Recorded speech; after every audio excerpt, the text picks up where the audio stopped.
আসলে বর্তমানে বাংলাদেশের সার্বভৌমত্ব নিয়ে কথা চলছে।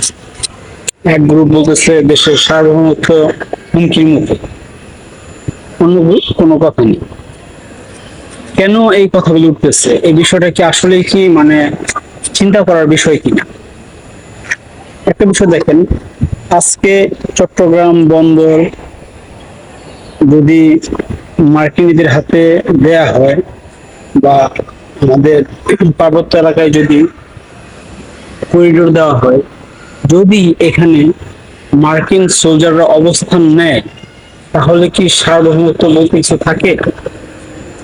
আমাদের দেশের নেভি বলেন, বিমান বাহিনী বলেন, সেনাবাহিনী বলেন, যদি মার্কিন সোলজাররা আমাদের দেশে আসার পরে যদি দেশ বিরোধী কোনো কর্মকাণ্ড পরিচালনা করে, তখন কি আমাদের সেনাবাহিনীরা তাদেরকে কিছু বলতে পারবে?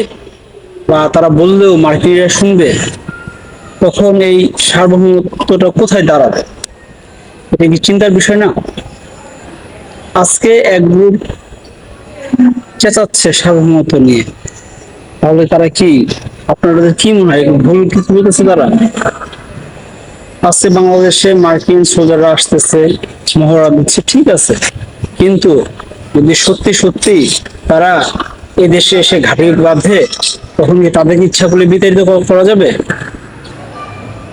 আপনি একটা বিষয় দেখেন, আফগানিস্তান, যেখানে যে বিমান ঘাঁটিতে মার্কিন সেনাদের যে ঘাঁটিটা, সেটা কিন্তু আফগানরা দিতে রাজি না, যে না, এখানে মার্কিন সেনাবাহিনীরা কোনো ঘাঁটি করতে পারবে না। কিন্তু মার্কিন যুক্তরাষ্ট্র কি বলতেছে, যে তাদেরকে ঘাঁটিটা দিতেই হবে। আজ সিরিয়াতে সম্পূর্ণ অবৈধভাবে সিরিয়ার সরকারের অনিচ্ছা সত্ত্বেও যখন মার্কিন সোলজারদের ঘাঁটি ছিল, তখন কি হলো? বাশার আল আসাদ বারবার মার্কিন ঘাঁটিকে এখান থেকে সরিয়ে ফেলার জন্য বলার পরেও মার্কিনরা কিন্তু বাশার আল আসাদের কথা শুনেনি। দিন শেষে কি হলো? বাশার আল আসাদের পতন হলো। এতে করে সিরিয়ার সার্বভৌমত্ব আছে কোথায়? তো আমাদের দেশে যদি সত্যি সত্যি এই করিডোর দেওয়া হয়, মার্কিন ঘাঁটি দেওয়া হয়, মার্কিন সোলজারদের যদি ঘাঁটি দেওয়া হয়, আমাদের সার্বভৌমত্ব অবশ্যই হুমকির মুখে পড়বে। এটাই বাস্তবতা। কারণ মার্কিন সোলজারদেরকে কিছু বলার ক্ষমতা আমাদের দেশের কোনো বাহিনীরই নাই, বা বলতে পারবেও না। অতএব বাংলাদেশের সার্বভৌমত্ব কতটুকু হুমকির মুখে আছে, এটা বাংলাদেশের যে উপদেষ্টা মন্ডলী আছে তারাই বলতে পারবে। অতএব এখনো সময় আছে বিষয়টি নিয়ে চিন্তা করার, বিষয়টিকে নিয়ে বারবার ভাবার।